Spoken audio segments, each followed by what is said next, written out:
bright future. Every student matters. Hello everyone. Now we are coming to discuss class 6 history, chapter 5, development of empires and Ashoka the Great. With the development, how the small kingdoms they emerged as a big empire. Then what was the contribution of Ashoka towards his empire, which proved him and given him the title of the Great. Not all the rulers were considered and emperor were considered or given this the title of great. We have considered him as a great ruler of the in the Indian history, and what was his contribution, what made him and given him the position of this great, we are coming to discuss inside this chapter. So with this, the development of empires, we are coming to start with that, with the reference of the previous chapter where we have discussed about that Janpadas and Mahajanpadas. According to this Mahajanpadas, we have already read about that. Magadha was the one of the greatest Mahajanpadas. That the powerful and the successful Mahajanpadas were the Magadha. Altogether, there were 16 Mahajanpadas were there, and among them, this Magadha was the more powerful and the successful empire. So, in this chapter, we are coming to discuss with the special reference of Magadha as a greatest empire, and as well as what made the Ashoka the great. What work were done by him? What were his contribution, which proved himself, by which he has proved himself as a great ruler in the ancient Indian history. So let's begin with the chapter with that, the development, what it says about that. This is about that Magadha was the most powerful of all the Mahajanpadas. Already in the previous chapter, the chapter was only based on that, the Mahajanpadas. There were 16 Mahajanpadas over there, and among these 16, Magadha was the most powerful Janpada between the 4th and the 6th century BC, before Common Era. From the 4th century BC, Magadha under the inspiring leadership of the Mauryas, and it grew from a kingdom to an empire. Kingdom, when the small territory is there, then it is known as kingdom. And when it becomes empire, this means the vast, large territorial area ruled by a king. So that vast territorial area is known as empire, and the ruler is known as emperor. Ruler is known as emperor, and for the kingdom, king is the ruler. It depends upon that the territorial boundary and the area, how much area a king is ruling and how much that the vast area it is an empire. Then it is coming about that Alexander's invasion. Alexander was not from our country. He was an invader. He was the king of Macedonia. Alexander the Great. He was also considered as the great because he also has acquired the very large territory. And his dream was to become the conqueror of the world, to rule over the entire world. This was his dream. So it is written here also, was one of the world's greatest conquerors. And wherever he wanted to conquer, whichever the places he wanted to conquer, he was able to conquer. He was having a very large army and very efficient army. Alexander wanted to conquer India. In the same way, he wanted to conquer our country also, tempted by the stories he had heard India's wealth. Already he was having the idea about that India is a very rich country. So he was having temptation about that, and his attempt at crossing the river Bias. Be very careful about that. It is the name, this is the name of a river after the name of our sage, Rishi Ved Vyas, the writer of Mahabharata. In 326 BC, this is the 4th century actually, failed because his soldiers refused to move further as they were tired continuous battles. Why his dream to conquer India did not fulfill? Because of that, the army, his soldiers, they refused. Because after the continuous war and the conquering policies and the battles, the group of soldiers, his army were tired and they refused to go for a new battle or to occupy or to conquer a new territory like India. So Alexander's invasion had an important impact. What was its impact on the Indian history? Alexander's invasion weakened all the smaller kingdoms in the north of the Indian subcontinent. Actually, Alexander tried to invade India from the northwestern side. So this way, this was the very advantageous position for the ruler of Magadha, for the ruler of the Mauryas. A new empire has been founded. So this way, what happened actually, this was the weekend, the very small kingdoms were there. Before this, the Mauryan Empire, Indian subcontinent was ruled by the small kingdoms, by the kingdom which is ruled by the rulers, and the territories were divided into the small kingdoms. So from the north side, Indian subcontinent, making easier for Chandragupta Maurya to conquer them. So how it was advantageous for that? The Mauryan dynasty for the Mauryan rulers, or the founder of the Mauryan dynasty, Chandragupta Maurya. This is all of that. Due to the Alexander's invasion, the small territories of the North India, they were completely weak now. They were not in such a position to fight a battle with the neighboring kingdoms. Chandragupta Maurya took the advantage of this situation and he conquered all the small territories, and he has established an empire which was known as the Magadha. And Chandragupta Maurya was considered as the founder of the Mauryan dynasty. This is about the empire of Alexander. All these are the territories which has been occupied by this Alexander. But after that, his soldiers, they refused not to proceed for the more battles. That is why this dream did not get fulfilled. This is the picture of Chandragupta Maurya. He was the founder of Mauryan dynasty, and the greatest ruler of this empire was King Ashoka. Mauryan Empire, this is the Mauryan dynasty, which was ruled between the 322 and the 185 BC. It was founded by Chandragupta Maurya.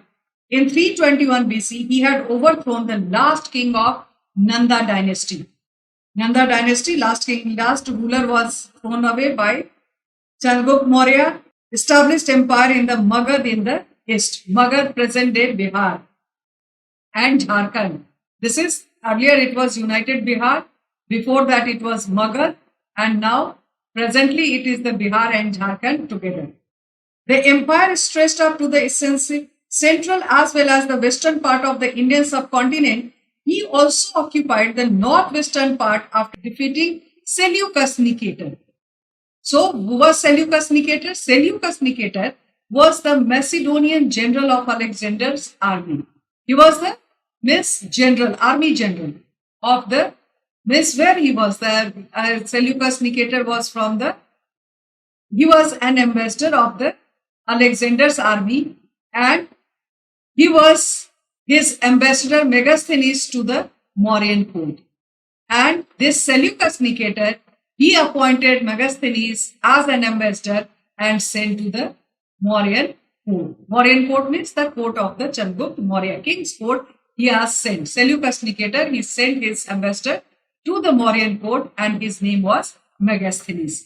Because Megasthenes is a very important in our Indian history, because he has written a book. In the later part we will discuss. Indica is a book written by Megasthenes, which the book is completely based in the context of the Indian rulers, especially how the rulers, they are organizing their administration, how the armies were there, what is the life of the ordinary and the common people. Everything was written. After observation, Megasthenes, he has written his account with the name Indica. Then it comes about Bindusar. Who was Bindusar? First of all, Chandragupta Maurya was succeeded. Chandragupta Maurya was succeeded by Bindusar in 297 BC. He is said to have conquered the land between the two seas, presumably the Arabian Sea and the Bay of Bengal, both the side, north side and the west side and the east side. Eastern side we have Bay of Bengal and the western side we have Arabian Sea. So again his dream was to conquer the entire area, and he extended the Mauryan Empire up to the Deccan in the south as far as Mysore. Mysore, present day, a city in Karnataka, very famous city of Karnataka. In those days, it was a kingdom.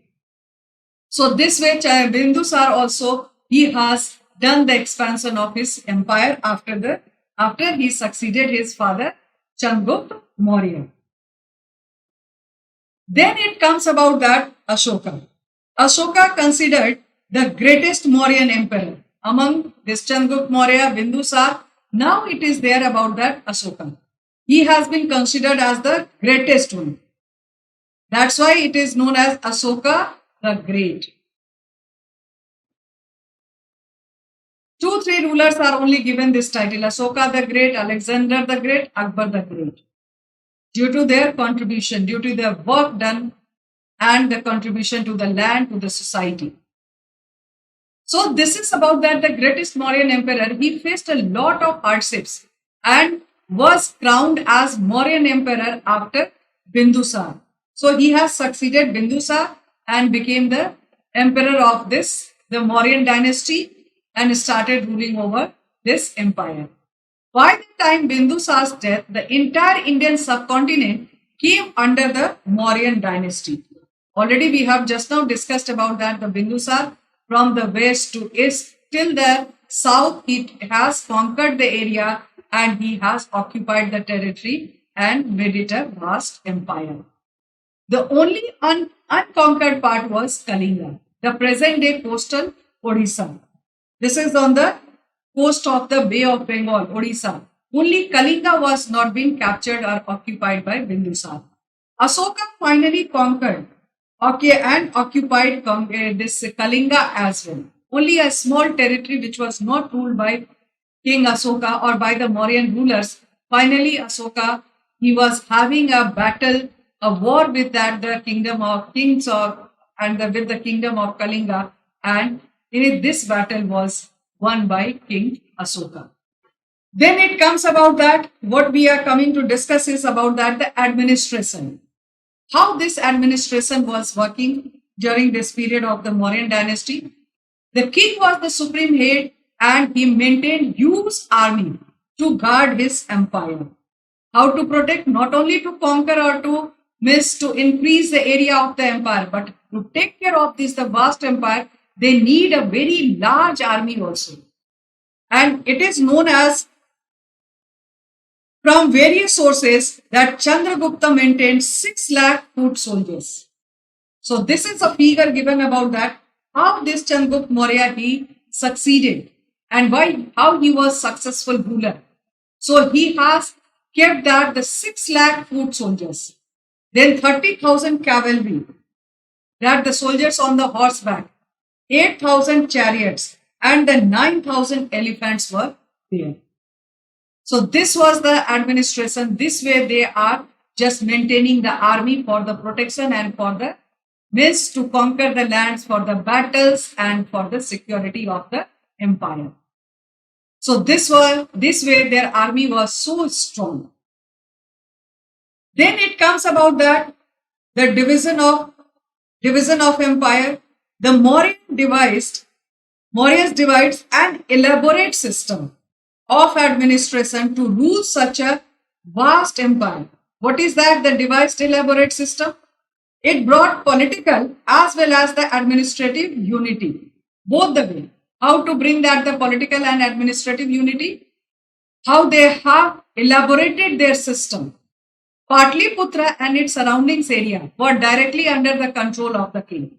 The nearby the territory, Magad, present day Bihar, Patliputra, the capital of Bihar, Patna, and then the surrounding area were directly under the control of the king. The king did not need anyone else to look after these areas. the areas of the empire were divided into 4 provinces. Now to control the administration, to control the territory, what the king has done, he has divided the entire empire into 4 provinces. One is Takshila, Toshali, Suvarnagiri, and Ujjain. Look at the map, then you can find it out how nicely. Takshila, it is in the far north. Then Toshali, Suvarnagiri, it is in the Karnataka region. Ujjain at the central part of the India. Ujjain is in the Madhya Pradesh. So with their respective heads administrative heads are appointed, and they have been given the charge of those territory to take care of the territory, so it cannot be occupied or conquered or annexed by any other rulers. And they were centrally ruled by the king from Patliputra. And all these regions, whatever it is that the 4 provinces are mentioned over here, and they were directly under the control of the king. And the king from the Patliputra, they are directly controlling all these, the rulers who they are, or the officials who they are appointed to take care of these provinces. Then ministers and officials. How well organized this system was there. How the Mauryans, they were very successful to rule over that the vast territorial boundary and the vast territorial area as an empire in place of the small kingdoms. So this is their success story about that, the ruling over a vast territory. So this way they have decentralized the power, appointed the administrators, rulers to take care of the territory, and the king directly controlled all these officials. So what it says that ministers and officials, there were many officials to help the emperor rule. They are the helping hands of the emperor. Mostly they belong to the royal family. Most of them, they were the relatives of the kings or the emperor. They were directly appointed by the ruler, and many of them received salaries. They were the salaried persons. Although they belong from the ruling family, ruling class, they were the relatives or directly appointed by the ruler, but on the basis of the salary. They were the salaried persons. Generally, the royal princes were appointed as governors, and they ruled their respective provinces. They had to follow the rules, local customs, and traditions to govern these provinces. So this way the instruction was very, very clear. As the entire territory from the far north to the west to east and the south, this was the instruction given by the ruler wherever they are going to rule or to govern the territory, as appointed as a governor, as they were the salaried person, the instruction was also there. They had to follow the local rules. They follow the rules, the local customs, and the relations to govern these provinces. This is about that. The traditions, the local custom and the traditions were also very important for the governors to follow it, so the people can enjoy their administration with their administrator. So this way the work done by the Mauryan rulers. Whosoever, whether he was the Chandragupta Maurya or by Bindusar or under the rule of Ashoka, King Ashoka. So this way the local people, they were in the advantageous position. They have been dealt with their own languages. They were enjoying their own customs and traditions. Then it comes about that the taxes. What it says about the taxes. How the revenue, as their vast territory, that the large army was there, and these governors were also the salaried persons, how the king managed all these expenses. How the expenses were maintained, and from where the king or the emperor, they bear this revenue, these expenses. Maintaining such a big army for the protection of the empire was expensive. Already there were 6 lakh foot soldiers, 30,000 this cavalry was there, then chariots, then elephants. So many things were there. So how to maintain? It was very expensive for the Mauryans. Officials were appointed to collect revenues from the provinces. And what were this? How the revenue comes? The revenue was basically coming from the agriculture. So officers were appointed for the collection of the revenues in the different provinces. Apart from the regular revenue from the peasantry, this is the main system of that. The peasantry means that the peasants, the farmers, they are paying their taxes. Other than that, the Mauryan state executed various economic measures, such as the production of different commodities, their respective taxes, royal householdings, and exploitation of mineral resources, utilization of forest wealth, sale of liquor, and manufacture of the arms to ensure a steady flow of revenue. So this is all about that, the revenue, how it was generated by this vast territory. So this way, everywhere, not only how to protect this, the territory, this vast empire, army was there, soldiers were there. These soldiers, they were paid salaries. Governors appointed to take care of their provinces, they were also the paid, the salaried persons. But how to manage these salaries, how to manage these expenses, all such types of the revenue and the tax collections were imposed with the help of the special officers. It is their duty to collect. It is stated in the Arthashastra that the Mauryan government used to provide irrigation water, for which they also received water tax from the peasantry. Can you imagine about that? The Arthashastra is a book written by Kautilya. In the later part, we will discuss about that.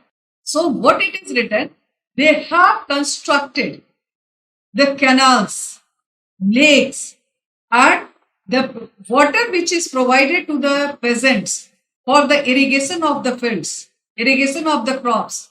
These peasantry were supposed to pay the water tax also. So this way, the tax were collected from each and every heads. Later on, Ashoka conquered the throne. He maintained the administrative structure of the Mauryan Empire, but added a human face to it. He appointed Yuktas, Rajukas, and the Pradeshikas to go for inspection every year for official business. This is about that, how it was been done. Then it says that simultaneously he appointed and sent spies also. Spies also were appointed by him to keep a watch on the activities of the officials, so no one can use the fraud and the malpractices. So this way the King Ashoka was taking care of his subjects. Whatever the things has been introduced by him, he was taking, means the very essential care about all such things. Officials were there, but to take care of that, to watch the working, to keep an eye upon these officials so they cannot misuse their power, he appointed spies also. Then it comes about that the capital city Patliputra. What it says that the capital city Patliputra, present day it is Patna, capital of Bihar.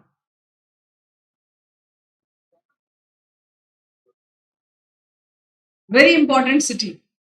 According to Megasthenes, now we are coming to discuss about the Megasthenes.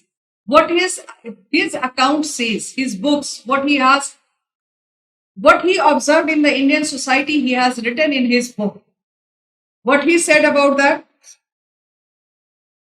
The most complex and the well-organized system of urban government was the administration of the imperial city of Patliputra, because that the royal family, the king's palace was there in the Patliputra. According to Megasthenes, a committee of 30 people. According to Megasthenes, a committee of 30 people was appointed to look after administration of the city. This we are talking and discussing in the context of Patliputra only.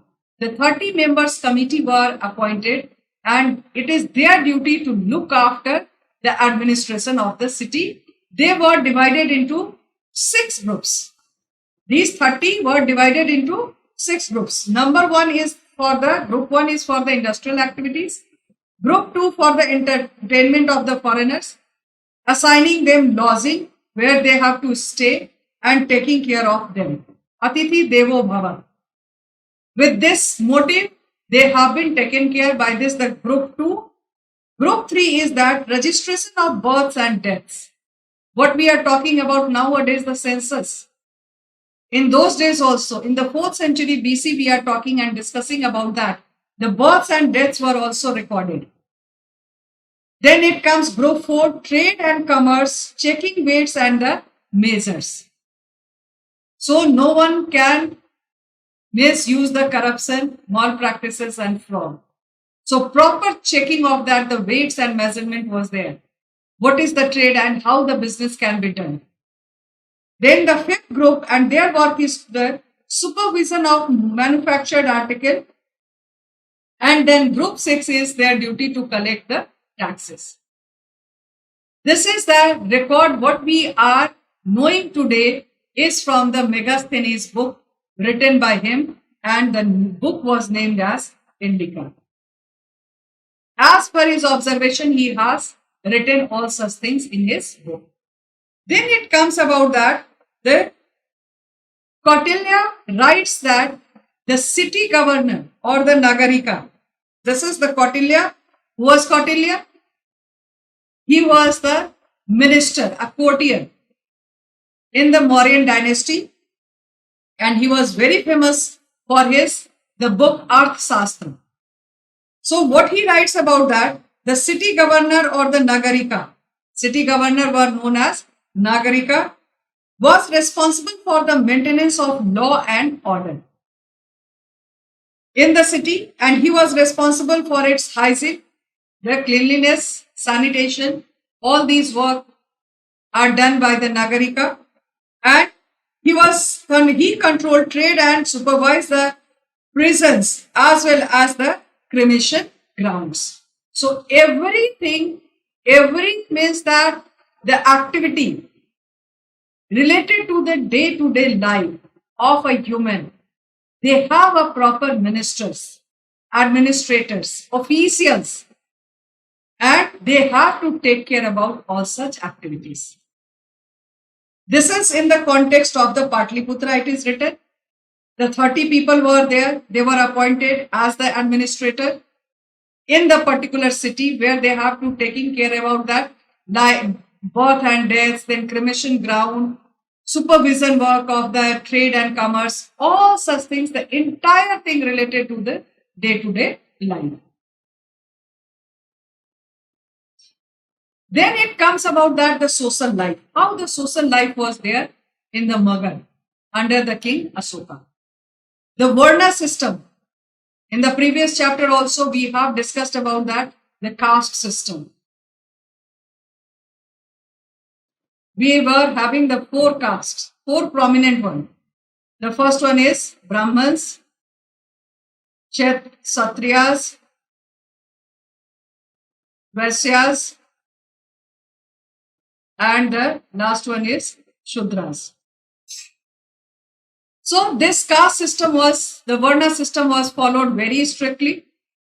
Kautilya prescribes different laws for different castes. This is about that the Kautilya. What he does, he prescribes the different laws for the different castes. The law generally favored the upper caste. Upper caste were the Brahmins, Kshatriyas and Vaishyas. Only this caste is excluded and considered as the lower caste.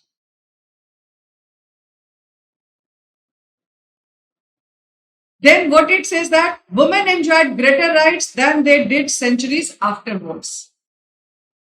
Greater rights were there, which the women were also enjoying. Gender differences were hardly practiced. A large number of people were farmers. This is about that. The social life of the people, how the society was there. The large number of people, they were the farmers. They grew rice, wheat, barley, pulses, cotton and vegetables. As this is the land, the area, northern part of the India, actually they are having that there's so many the river system. So a sufficient water was available for the irrigation, as well as every year whenever the river is flooded, they bring the fine silt which made the land very fertile. So the different types of the crops are grown over there: rice, wheat, barley, maize, pulses, cotton, vegetables, etc. To increase agriculture production was the main goal of the Mauryan state. Because why? to increase the production. Because of that, they have to maintain the army, which was very expensive. Many officials were appointed by the Mauryan rulers, and all they were the salaried persons. Therefore, it involved itself in building facilities like dams and canals. Other than these rivers, they also provide the dams and canal systems. A well-known canal of this period was the Sudarshan Lake at Girnar. In present day, it is in Gujarat. It is very famous. Then the environment protection seems to have been of great concern. Not only that, to cultivate the land, but they are taking care about the environment also. How to protect the environment? It was also of a great concern of the Mauryas. In fact, Kautilya warns against damaging plants and trees in the city parks, sanctuaries, holy places, and the cremation grounds. Everywhere, the warning has been given by Kautilya. One of the Kautilya is famous actually in history with the very different names. Kautilya, Chanakya, and his real name was Vishnugupta. This is Kautilya, famous with the name of Chanakya, and his real name was Vishnugupta.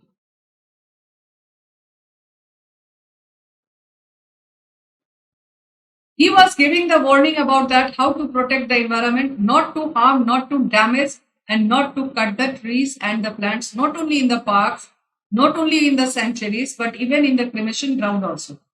Particularly those that bear flowers, fruits, and provide shade. Fines were imposed for violation of laws. So this way it was the well organized system during the Mauryas.